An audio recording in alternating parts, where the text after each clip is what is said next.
In this lesson, we're going to talk about the key elements of two-point perspective, how the COV Rig will help us draw two-point perspective, and take a quick look at how to construct an object in two-point perspective. For the uninitiated, the COV Rig is a simple but very powerful tool that allows artists to measure objects and distances accurately when drawing perspective. Its purpose is to define points in space that can be used to create guide structures that assist the artist in drawing objects in perspective. As you'll learn, the advantages of using the COV Rig are many, including the ability to draw accurately in perspective, the ability to measure size and foreshorten distances. It provides landmarks that help us avoid perspective distortion, and flexibility, meaning the ability to work from either a pre-planned set of requirements or as a way to just make accurate sketches. During the basics class, we learned how to construct perfect cubes and to measure fuller grid in one-point perspective using the COV Rig. These construction methods are still relevant when drawing two-point perspective, and we're going to continue building on those concepts going forward. So how exactly does the COV Rig help us to construct two-point perspective? For starters, the COV Rig contains the horizon line.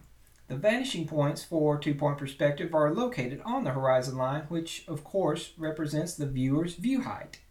A 90-degree distance between the vanishing points needs to be maintained in order to avoid perspective distortion, and the COV Rig helps us with this construction as well.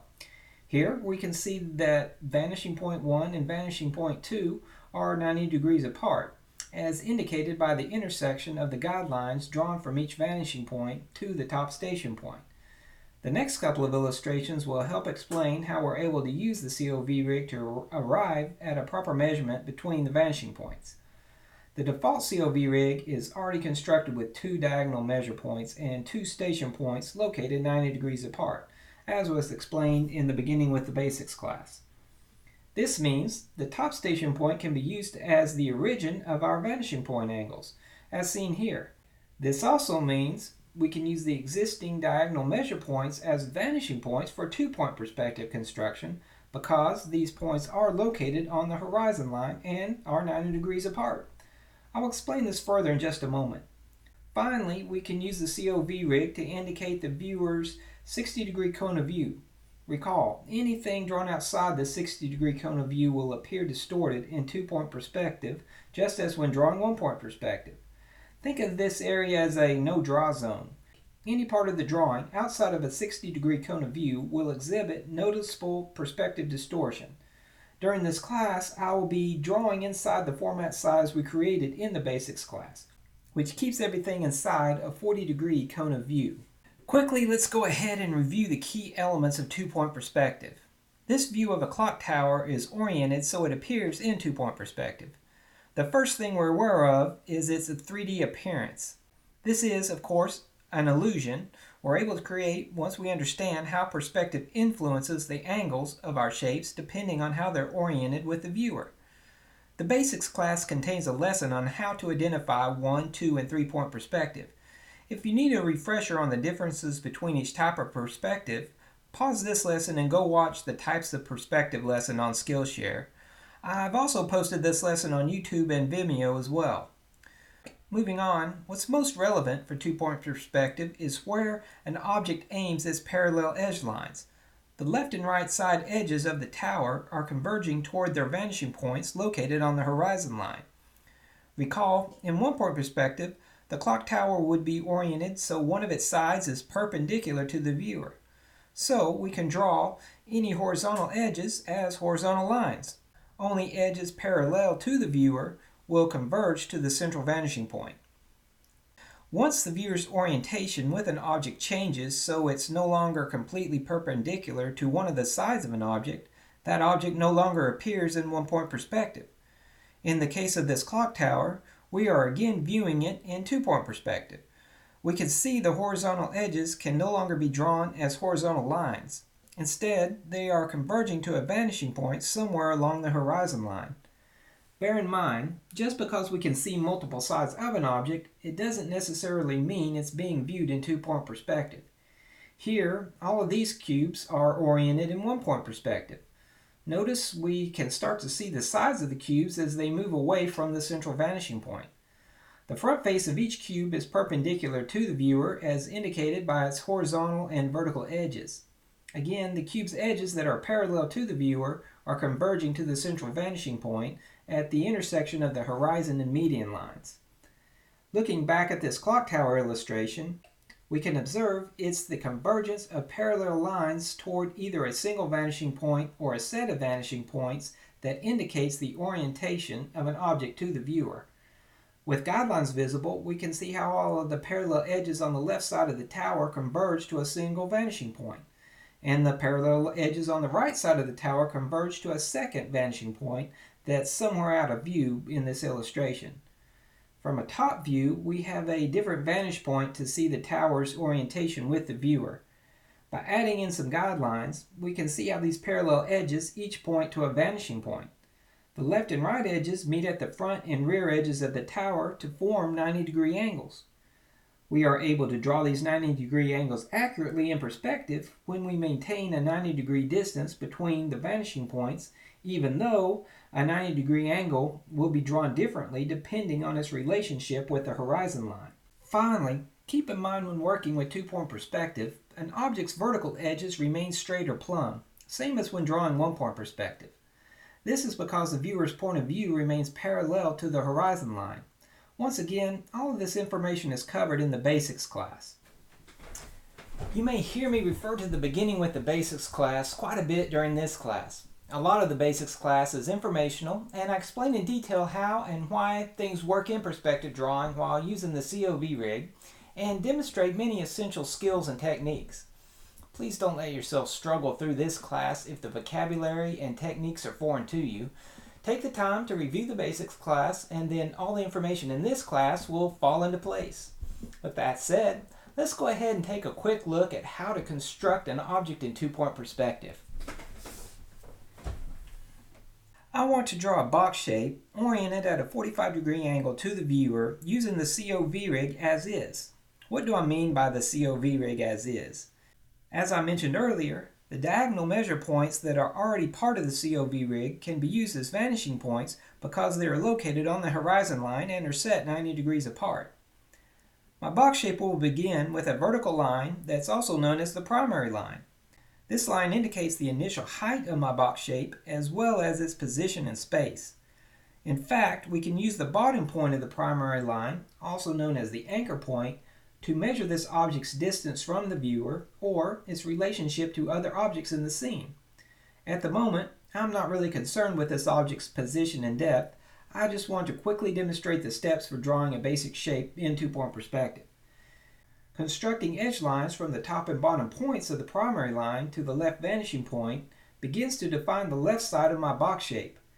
Again, in this context, I am able to use the COV Rig's diagonal measure points as vanishing points rather than a point used to measure a distance and depth as previously demonstrated when I created a cube or a floor grid in one-point perspective. The same is true for the edge lines constructed from the primary line to the right vanishing point. They indicate the top and bottom edges of the right side of my box shape.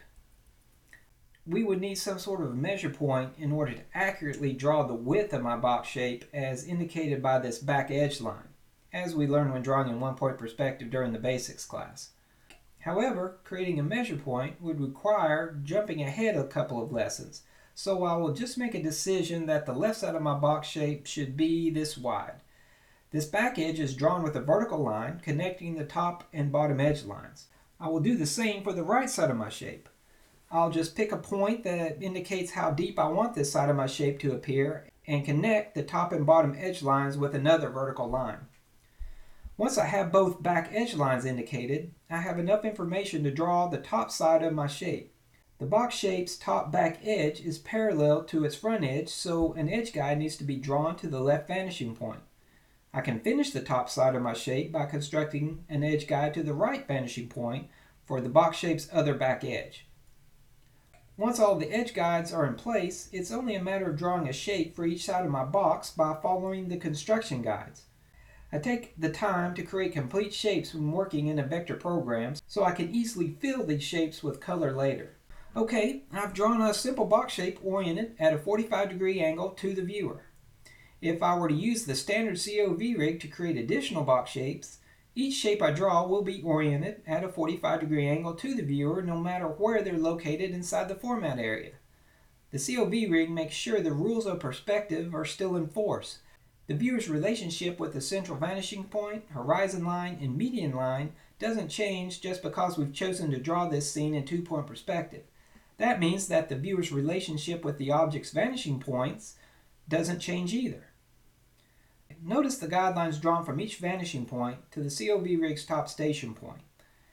The station point is currently out of view in this illustration.